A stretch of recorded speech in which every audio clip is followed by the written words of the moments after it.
Hey guys, it's Daisy Bateman here with a new podcast series, Happy Days.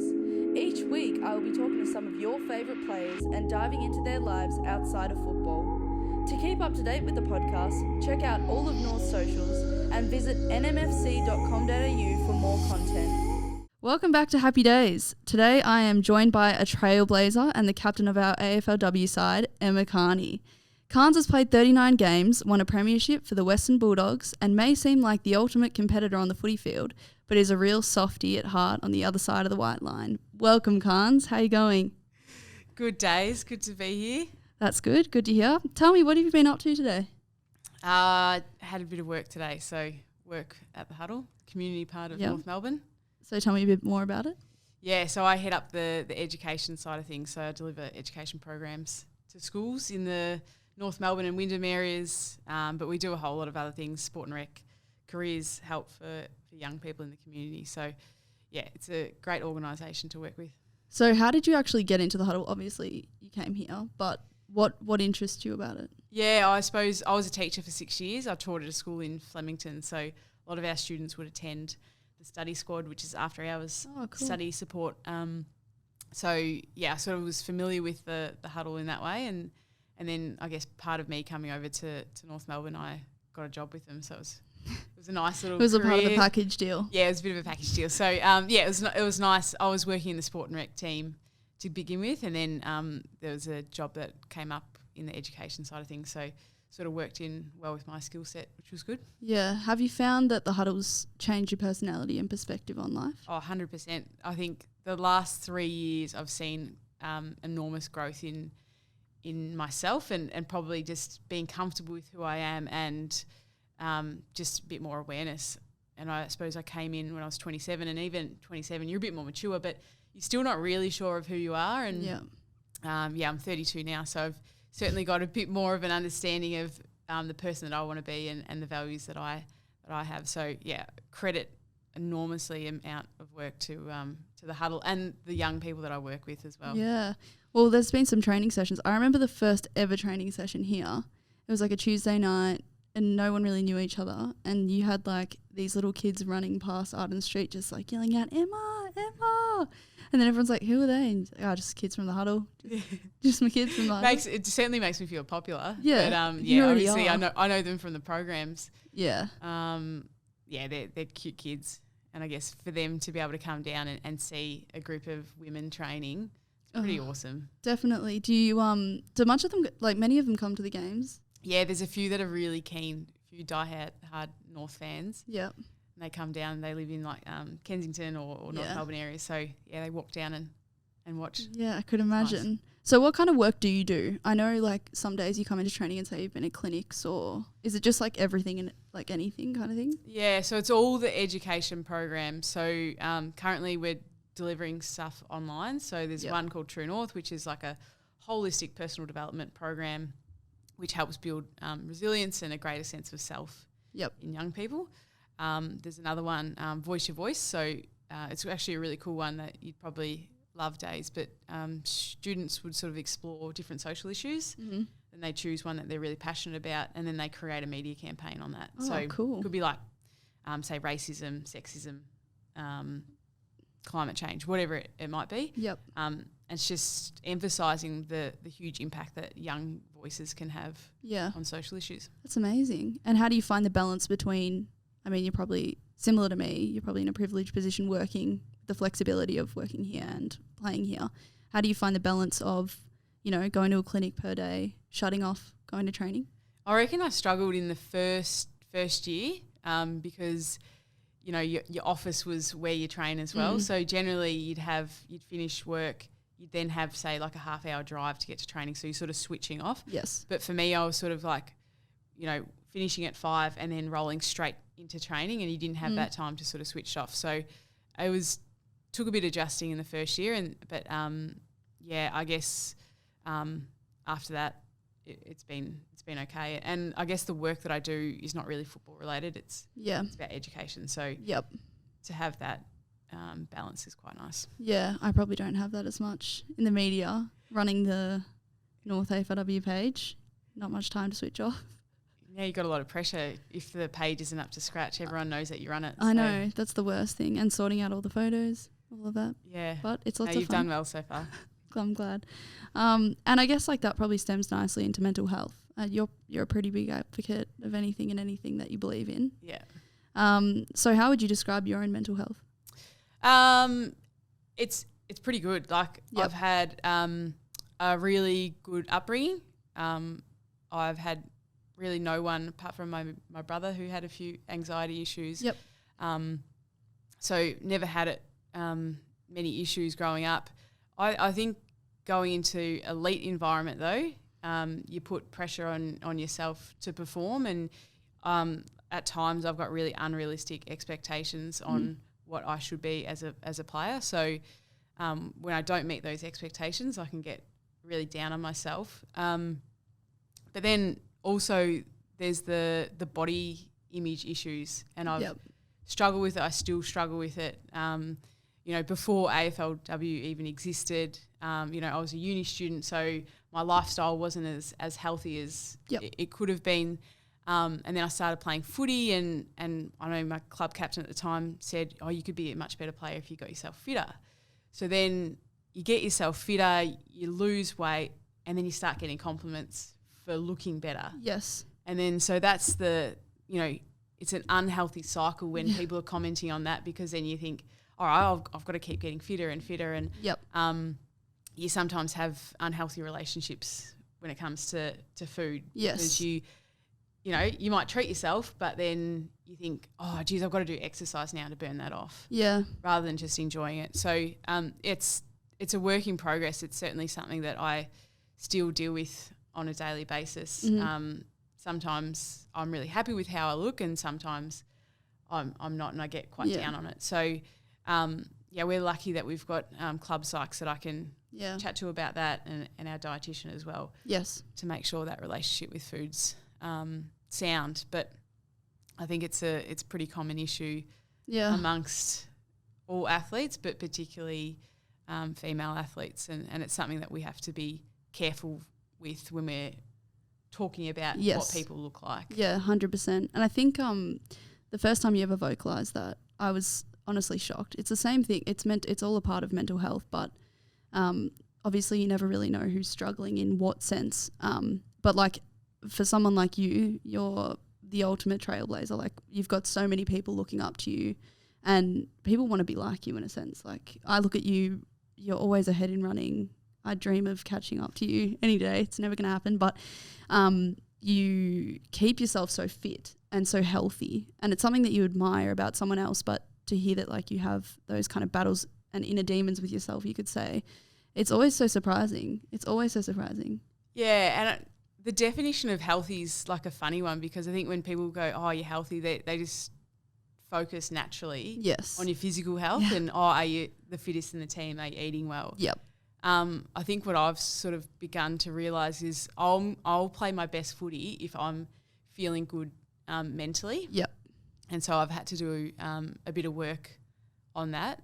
And so I'm more than happy to talk to people about that, and especially some of the younger girls coming through who might be going through some similar things. And just even off the back of sharing that with the group last year, I had a few text messages from the girls, or a couple of them said that they've been in similar situations. Yeah. So, the impact of sharing those things is pretty powerful. And it's funny because if we have a broken leg, or if you have a broken leg, I'll go, how's your broken leg going? And you'll tell me about it. But not often do people go, oh, how's your anxiety going? Yes. And I think that's something that I know I've tried to normalise and ask people about their mental health to see how that's going. And hopefully that opens up the conversations. And definitely. Well, it's one of the major reasons why we're even doing this podcast is normalising mental health, because it's so normal and it's so prevalent in society. Like everyone's struggling with something. It's a normality. And I think the other thing is just comparing yourself to other people. That's the other whole thing, is that, if you've got an issue, then you kind of compare yourself to someone else's issue, and you go, oh, their issue's bigger than mine, or just sweep mine under the rug kind of thing. It's just all the taboo kind of topics that we never discuss that are so normal, and it's almost like a breath of fresh air if someone just goes, oh, I'm struggling, because you go, oh, you're actually not alone. Yeah. We all are. And especially through like lockdown, harder times, we have way more time to focus on ourselves and pick and choose what we don't like about ourselves. So yeah, I definitely agree with that. And I think even in our team, I think even we had a chat with our welfare manager, Wiz, the other day, and she was just saying everyone's so like okay with saying they're struggling in our team. Like I think that we've probably created a forum that it is normal. I think it's a really good thing as well, especially considering like, you know, in sport, it's all about the sport. It's never about the mentality.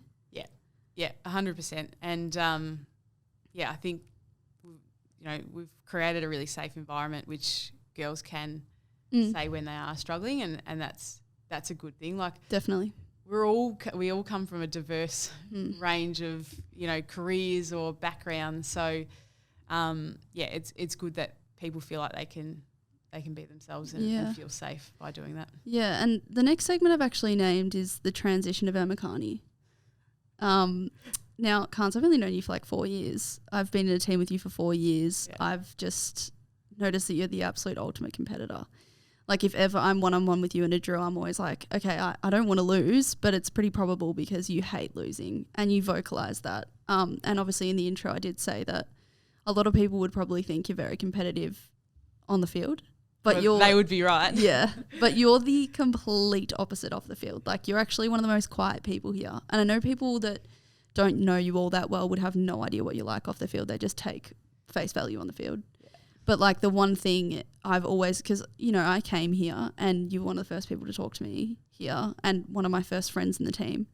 I thought you were so quiet. And then as soon as we went on the field, I was like, oh my gosh, like she is amazing. But obviously, I've also heard that you've got a bit of a mouth on you, some would say. You've heard on the grapevine or like on the field training? I've heard bit of both. But I would like to think you've tamed it. Well, since I've known you and played with you, I haven't heard much. I will say that. We've probably got worse in our team on the field. But do you want to talk a bit through that? Because that was like your reputation, right, for a while. Yeah. It probably still is a little bit, but I would definitely say that I took some advice from people to focus more on my game and less trash talk and and like it probably just comes with maturity. Like looking back, I was a bit younger, and for me, I just thought that was a way to get inside the head of of opposition. Yeah. And I probably just it probably didn't work as much as I thought. Yep. And I probably just looked like a bit of an idiot, to be honest. So and I guess having the responsibility of being a club captain, yes, I just wanted to lead by example and try to lead by my actions rather than, getting mouthy and at the opposition. So that was part of it. And I guess for me it's just trying to be a better person, and a better teammate, and I guess trying to tone it down a little bit, but still be competitive where I can be. Yeah, I mean, like I've never heard you say anything disrespectful when I'm here, like ever. You definitely tell your teammates when they're doing the wrong thing. I think I've copped like maybe one roast from you. But it wasn't bad. I was like, I've heard worse in my life. But, I think it's pretty crazy because, I mean, you are the captain, which obviously holds a lot of responsibility, especially of an expansion club that comes into the league. I would probably consider you as, like, someone that, like, when I was coming into the league, you were one of the best players. You hear your Bella Eddies of the world, Jazz Ferguson's, they all come in and they're like, oh, I was so scared to meet Emma Carney. But that's not because you're scary. It's because they're like, she's so damn good. Like Tess Craven. I remember someone asked her at training, who are you most scared to meet? And she's like, Emma Carney. And she's like, just because she's so damn good. And I feel like, does that put pressure on you? Like as a person having the younger generation grow up being like, I want to be like Emma Carney. It doesn't necessarily put pressure on me, and I will go back to when we first came into the competition. I knew that I would have to work hard to changed the perception of what people thought of me. Okay. Because previously they'd been opponents, so I probably would have trash talked them at some point in time.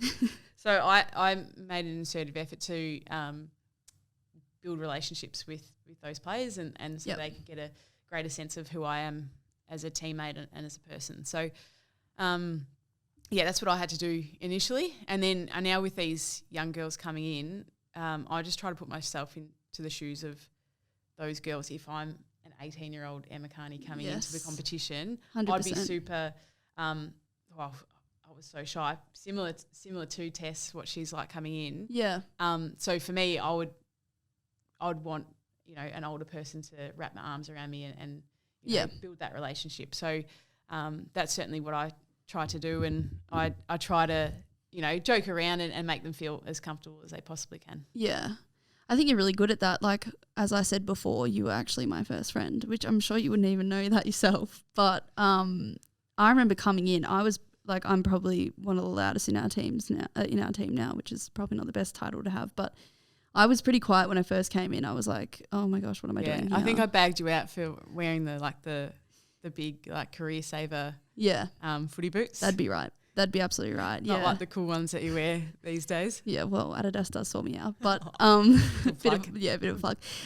But yeah, no, I remember coming in being so intimidated because, like, obviously, well, firstly in the draft, I had no idea I was going to go to the Roos. I thought I'd go to. I played VFLW at Collingwood. I thought I probably was going there, and I remember interviewing the Roos, and they were just like, "Oh, who do you like?" And I was like, "I kind of like everyone." Like, it was this star-studded side, like, Jess Duffin, yourself, Jazz Garner, Cash, like there were big names and really good players. So I remember coming in, I was like, I'm an 18-year-old, I'm actually not that great at footy, and I'm about to like come into an environment where I don't know anyone and they're all these amazing players. And you were the one person that came up and made sure that I was all good. And when you say like you really focus on changing your perception, obviously I've never had that perception of you because I haven't known you for all that long compared to a lot of other players, but it really surprised me when, there'd be jokes thrown around in even the change rooms being like, oh, Carnes, I can remember when you said this or whatever.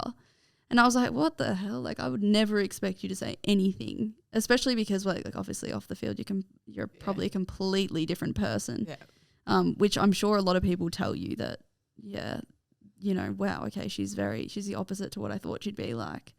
But yeah, like I think that's probably a good like you've definitely built a great reputation now.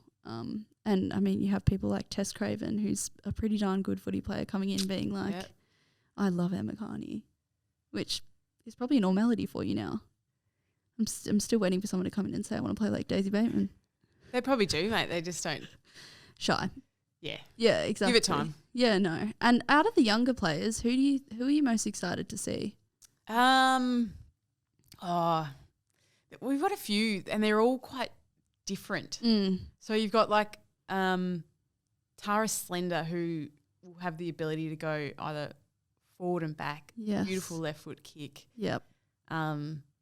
Competitive animal. Yeah. Which I love. Yeah, you love that. So I'm really excited to see how she goes. And then you've got the likes of Ella and Perry, who are like good inside, clean, one touch sort of midfielders. And then you've got the silk of someone like Tess. Yeah. So, yeah, I don't know. They're all pretty good. Yeah, they're good. They're really exciting. So if I was to choose one, I'll go with Slender. Yeah, okay. Yeah. That's good. That's unique. Yeah. I love that. She's probably slipped under the radar a bit because she's been doing year 12 and comes from Bendigo. They're limited hours. So even last night I was watching her at training and like just her instinct and the way she runs her patterns and stuff. It's like she fits in really easily. Crazy. These young girls coming through. Yeah. I'm not that old. I'm 21. So. Yeah, I know. But you came from basketball. Like a lot of them, like the ones that are coming from purely footy. Yeah. Oh, like Tess Craven. Her kick and stuff. I was kicking with her before training one time, and I actually had to apologise because I was not hitting my kicks, and she was just like lace out. She does it easy, doesn't she? It's quite annoying actually. And I find that when you watch AFLW, you probably see a lot of like very biomechanical kicks where people don't have like the traditional kicking action. Yeah. all of the young girls we've just drafted Yeah. have the perfect kicking action. Even like Bella, Eddie and Alice O'Loughlin, they both have like very great kicking actions. Yeah.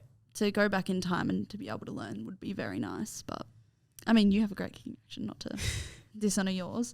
Yeah, I guess back on the trailblazing, you do a lot of work outside of just footy. So you probably use your platform in a really positive way. Clothing the Gap, I know you support Clothing the Gap quite closely. What are you passionate about? Like, what gets you going? Equality. Yeah, I've probably, it's particularly like working at the Hut a lot. I've realised like how privileged I am. Like parents are still together, you know, white background. Yeah. Parents working full time growing up. So just trying to have an understanding of other people's unique situations and then using my platform to advocate for those people. So whether it's Aboriginal rights or climate change, like gay rights, things like that. And women's rights. Yeah, I'm willing to use my platform to hopefully make change and to start conversations about that. Yeah, and I think it's great that AFLW have integrated the whole Indigenous round to every single team, Pride round. Like, I would think that our competition is like one of the most inclusive around the whole world. We could definitely do more. I remember, like, we're obviously both members of the AFLPCA, the Climate Action Group, and I remember Jasper and Tom discussing having a green round, which, do you know what? Like, a lot of people would go, nah, that probably wouldn't happen. But with AFLW's track record, it could be quite promising. Yeah. Get it going, Dais. Yeah, get the green round going. All of us wear green socks for a round or something. Yep. Just raise awareness. But I think we're also really lucky. You got to have like recycled green socks though as well. Yeah, and recycled uniforms. Yeah. Paper bags. But I think we're also really lucky to have girls like Mia King and Caitlin Ashmore who are very open with like their search to find their heritage, their countries. I think that it definitely opened my eyes last year when we did a story time session and both of them actually spoke on the same night and they told their stories. They've both got quite similar, pathways in terms of they're still in the search. But I think that we're very lucky to have two Indigenous girls in our team that are so willing to educate as well, which is great. Yeah, I agree. And I think that the next step forward is not just getting those girls to help educate us, but we do our own education. Definitely. As well. But yeah, have like the pride that those two girls had in Indigenous round was significant. Like 100%. And I thought it was one of the best rounds that we've had in AFLW. Like we all loved the Guernseys. Yes. We're excited to be wearing similar Guernseys for next season as well. So yeah. And we have a pride Guernsey. Yeah. For the first time. That's very exciting. I don't know if that's been announced, but it has been now. So Ooh, watch out. That's really exciting as well. Like, I'm really pumped to again, we had Pride round here against St Kilda this year, and obviously you and your partner Kate played against each other, and that was all over the Herald Sun. No offense, Herald Sun, but the cringy photos that they took. I know that. I could only imagine you. I would have loved to be a fly on the wall for that, just to see just what you were like, because you're actually one of the most awkward people, similar to me. Thanks, Dais. It's a compliment. Yeah, when it comes to like hugging and affection and stuff. Yeah, I can be. I actually had a breakdown the other day at the club. You were there to witness it. And I don't think we've discussed this yet, but no, we haven't. I hate affection as well. Like, I hate anyone coming near me. And Carney asked me like the typical like, "Are you okay?" which is the worst question to ask someone if they're not okay. By the way, just in future.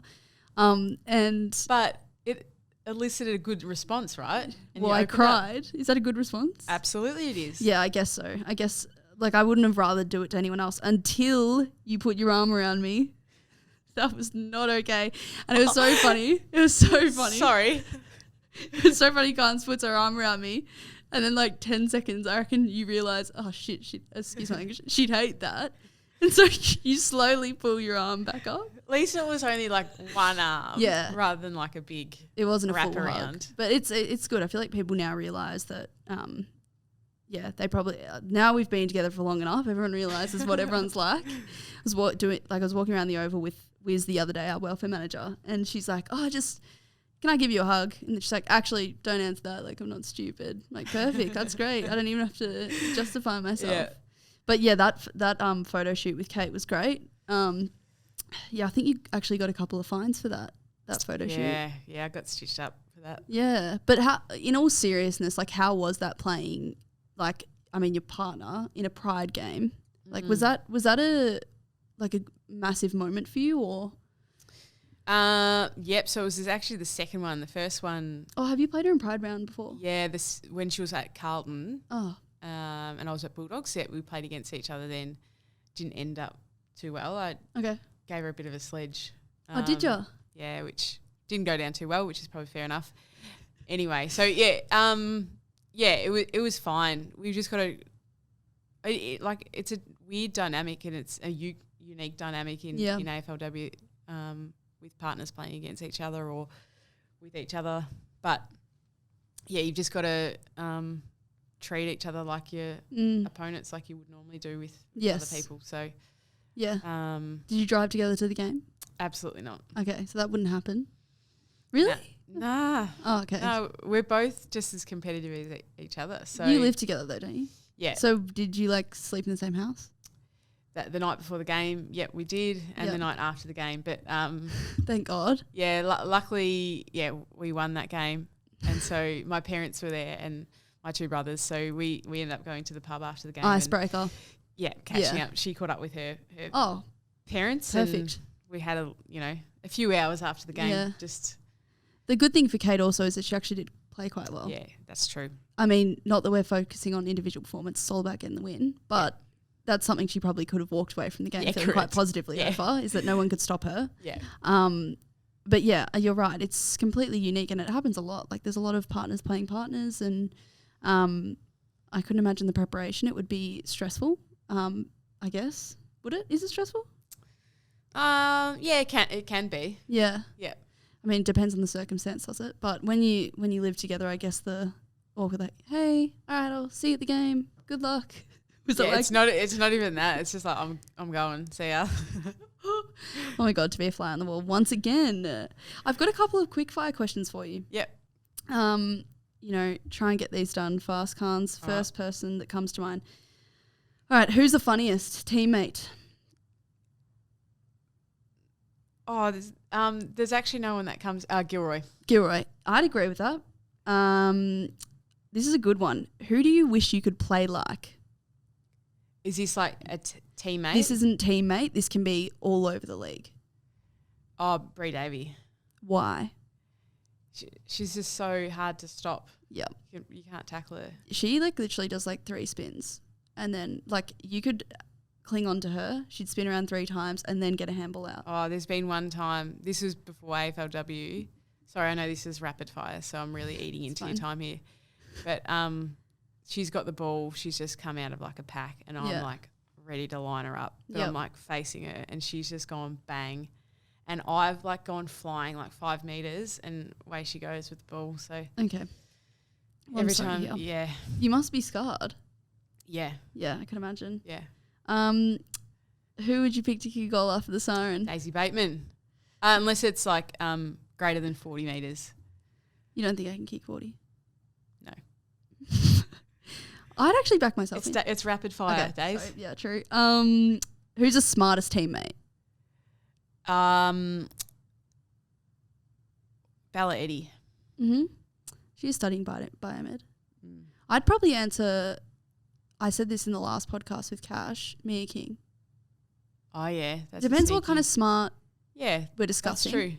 But I did say she is deceivingly quite intelligent. Yep. She's got her head screwed on that girl.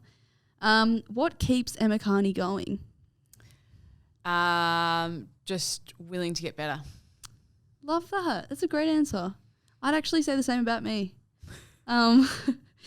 What kind of advice would you give to girls sitting at home that want to make the league?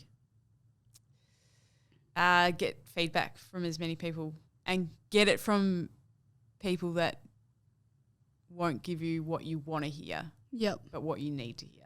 Yeah, okay, cool. Do you prefer positive or negative feedback? Negative. I Yeah. always want to know what I can get better at. Yeah. Do you like a bit of like, you know, pepper is the negative, salt is the positive. Do you like a bit of sprinkle of salt? Oh, maybe a couple of grains. Yeah, okay. You're not like the compliment type though. Like I wouldn't think that like bonding with you, I would be like, you're the greatest person I've ever known, you know? I don't think you'd take that very well. Nah, you just feel uncomfortable. You're a and realist. You know if you've done something well. And Yeah. I know that I'm a great person, so you know, you don't need no. Please. Let me think. Do you have any for me? Any Quick fire. rapid fires. If you had to choose someone to cook you a meal, who would it be? I would pick. That's a really good question. I thought I was the host. I would probably pick Abba. Why? Actually, I wouldn't pick her. Poor Like Abba. no, but like she does like willingly say that she does feed her kids sometimes like dynamic meals. It's like, you know. So, I mean, absolutely love Abba to bits, but probably wouldn't get her to cook me food. Maybe you. Yeah. I feel like you'd be a good like chef. Would you agree or no? Yeah, I love my cooking. So Okay. Yeah. Okay, Yeah, I've got a good fingers. one for you. Okay. Who's the player to watch next year?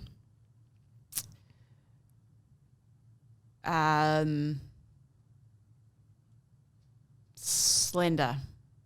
Again. Yeah. Gosh, Tara Slender she's going to get a couple endorsements after this. Good. Good for her. No, I'd agree. I'd actually say Dais, Dari Bannister. Oh yeah. She's going to be good. I can feel it. I can just feel it in my bones. Even just last week at training, I was just watching her weave through people and I was like, don't you just wish? I mean, you don't have to wish, but I have to wish. Like I look at Daz, I'm like, oh God, she's so dynamic. Yeah, powerful beast. Yeah. Who's going to win our BNF next year? Jazz Garner. Okay. Third time running going. Yeah, she's going to go back to back to back. Do you want to know who I answered last one? Who? You. Did you listen to the podcast? Yep. I said you, just if you needed a quick refreshment. Thanks. I hope you win. Have you won a club champion at North yet? No. Now that's a surprising fact because I'm runners up 3 years in a row. we've only played 3 years. How do you honestly? How do you feel at the BNF when it's runners up in Carney? Do you feel a little bit gutted? Be honest. Not really. That's awfully humble. I guess we have had some really like Jenna Bruton first year. I feel like everyone was stoked about that just because it was very unexpected. Like I walked into that being like, it has to be Emma Carney or Duff, and it was Jenna Bruton. It's nice though for Jenna, isn't it? Because Yep. she's very underrated. Oh, Not yeah. in our four walls, but No. outside. I'd agree with that. She's one of my favourites. Yeah, she is mine too. And then Jazz Garner, obviously. But that was probably expected, wasn't it? Yeah. She's just, She's so good, isn't she? yeah, she is. If you could make up 2 players in our team into one, Yep. who are the 2 players and why?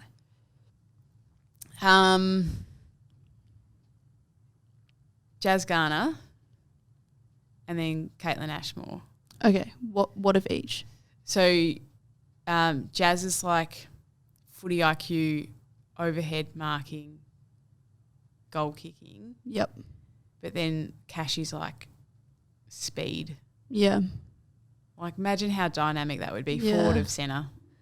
Are you saying Jazz Garner slow? I just chose, no, I'm just choosing. Yeah, she is. A little bit. Yeah. I'd pick Gibbo. Oh, yeah. And I'd pick Gibbo and I would pick Abba. All right, tell me why. Gibbo burst speed, ridiculous. Yep. Like you've got Gibbo coming off the halfback. Good luck. Seriously, she's a bit like Bree Davey in that sense. Just Yeah. you're never going to stop her. Let's be real. Also, Gibbo's defensive power, like her tackling. She's a freak at tackling, obviously. And then Abba. And then Abba's goal sense, like craftiness. Like she's clean below the knees. For a player she's not that tall, but like she's very clean below her knees, like post clearance possession. She wins quite a lot. She wins more than she doesn't, and she's great 1-on-1. Or maybe Gibbo, Abba, and Daria. You know what I mean. Anyway, yeah. So that would make a great dynamic. But look, we've got them all down the forward line. So yeah. What about some defenders? What about Tiles? Talia and Danny Hardiman. Good combination. That's a good combination. That's a tall defender. Tiles is great. I've never seen anyone as powerful as Tiles. No, she's ridiculous. She is so dynamic. Yeah. Like, and also when she starts, because, I mean, if you watch half of her spoils in a game, she's like by herself in the air. Yeah, as soon as she starts clunking them, she's going to be taking every mark of the year for the next 10 years. Yeah. If she doesn't retire. So what does life after football look like for you? I don't know. Speaking of retirement. Yeah, it's soon days. No, it can't be. There's no North Melbourne without Emma Carney. I reckon the day Carnes retires, I'll retire too. Give it up. Yeah, hang up the boots. I don't really know, to be honest. I think I would love to be still involved in footy in some way, whether it's coaching or personal development type stuff. Cool. Don't really aspire to be a head coach at this stage, but potentially an assistant coach at some point in time. Why wouldn't you want to be a head coach?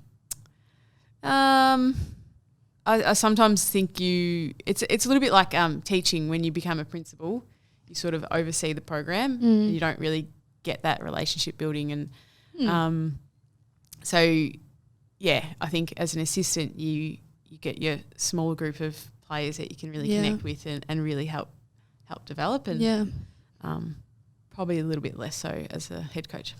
Well, if you do become a coach and you decide to like stick around here, then I won't hang up the boots. If I'm still here. What if I'm a forwards coach? I'd love that. As long as you like picked me every week and stuff, then we'd have no issue.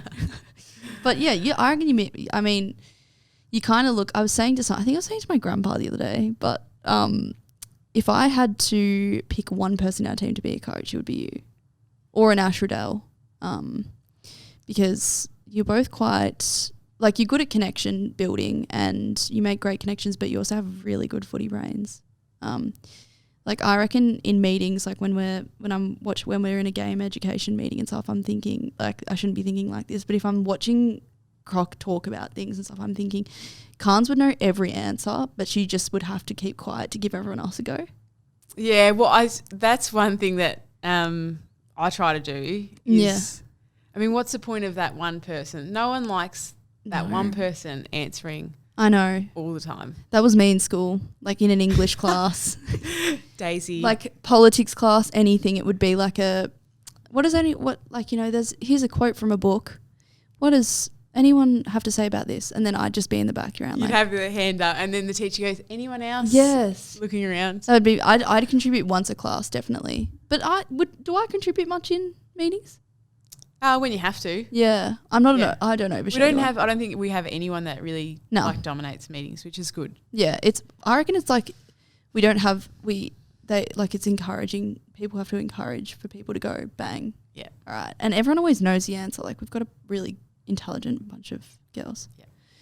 Well, we're heading to the end of the podcast. Do you have anyone to shout out? Any plugs? No plugs. Shout out to mum and dad on the farm in Cavendish. Will they be watching? Yeah, probably. Dad will send me a text when this gets released. Cool. But just listen to the podcast. Say something about it. I'm sure this will go off. So thanks for joining me, Carnes. I really appreciate it. And can't wait to see you in action next year on and off the field. You too. Thank you. Some snags.